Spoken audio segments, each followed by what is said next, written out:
Come on, little ones. I know you're hungry. I've got you. Lena Ashby crouched at the broken gate of the abandoned house on Whitmore Street, her canvas bag open beside her, setting down small bowls with the unhurried care of someone performing a private ceremony. It was early morning, the light still gray and soft, and the cats came one by one from the overgrown hedges and the gap beneath the sagging porch. 4 of them now, maybe 5 on good days, moving toward her with the careful trust of creatures that have learned the world is mostly unkind, but have found one exception. She came every morning before work, had for 7 months. No one had asked her to. No one knew she did.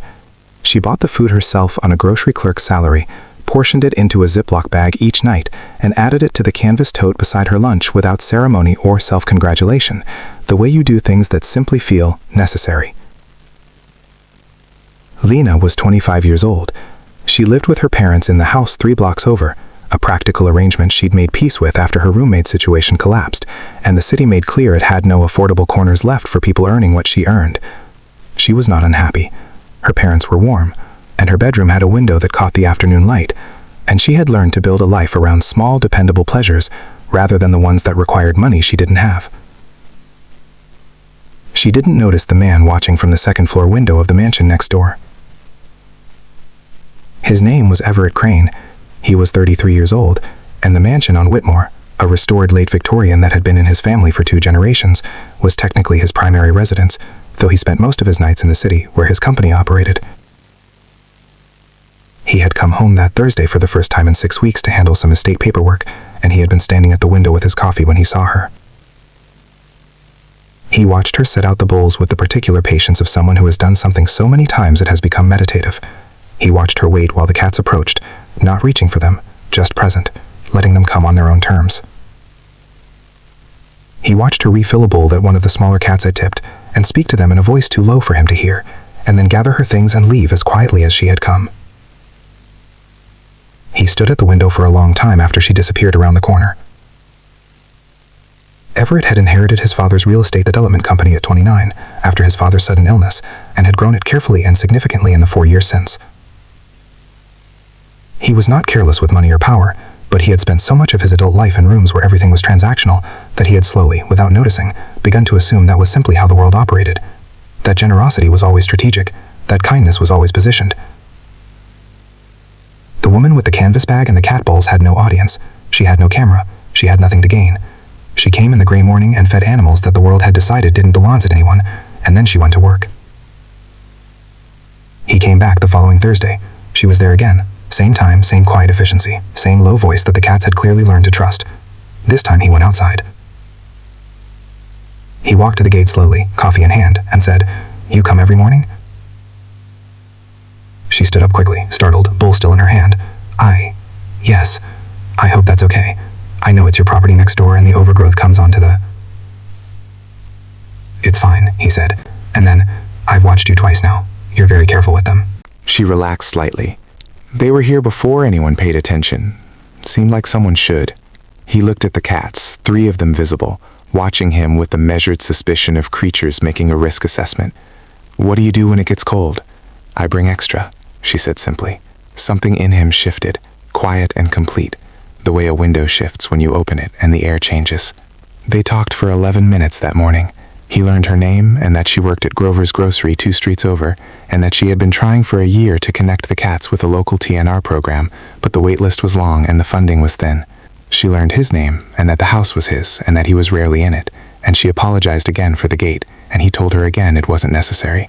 What Lena didn't know was that Everett spent the following week making calls. He contacted the city's most reputable animal rescue organization, Heartfelt Animal Alliance, and made a donation substantial enough to fund a dedicated TNR coordinator for the Whitmore district for 18 months. He arranged for a veterinary team to assess and treat the colony on Whitmore Street specifically.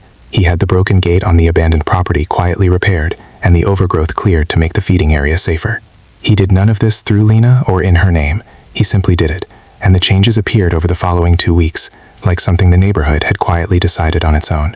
Lena noticed the gate first, then the cleared space. Then, on a Tuesday morning, a woman from Heartfelt Alliance appeared with a clipboard and told her the colony had been flagged for priority intake, that someone had arranged funding, and that the process would begin the following week. Lena stood very still for a moment. Someone arranged it? Anonymously, the woman said cheerfully. We get donors who prefer it that way. Lena looked at the gate, straight on its hinges now, the latch working cleanly, and she knew. She didn't know how she knew. She just did. The way you recognize the shape of a kindness when it fits perfectly around a need you never asked anyone to meet. She knocked on Everett's door that evening. He answered, looking genuinely surprised to see her. You didn't have to do that, she said. He was quiet for a moment. I know. It must have cost. It doesn't matter what it cost. She looked at him. Why? He leaned against the doorframe, choosing his words carefully. Because I've spent 4 years in rooms where everything is calculated, and I watched you feed cats in the dark for 7 months without telling a single person, and I needed to remember that generosity could just be a person deciding something matters and acting on it, without the math. Her eyes were bright. They're going to be okay, the cats. I know, because of you. I just cleared the path a little.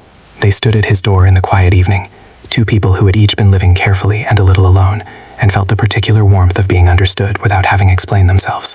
What grew between them afterwards was slow and unhurried, the way things grow when neither person is performing. A conversation at the gate became coffee on his porch, became a standing Tuesday morning that both of them began to look forward to in the private way you look forward to things you haven't admitted matter yet.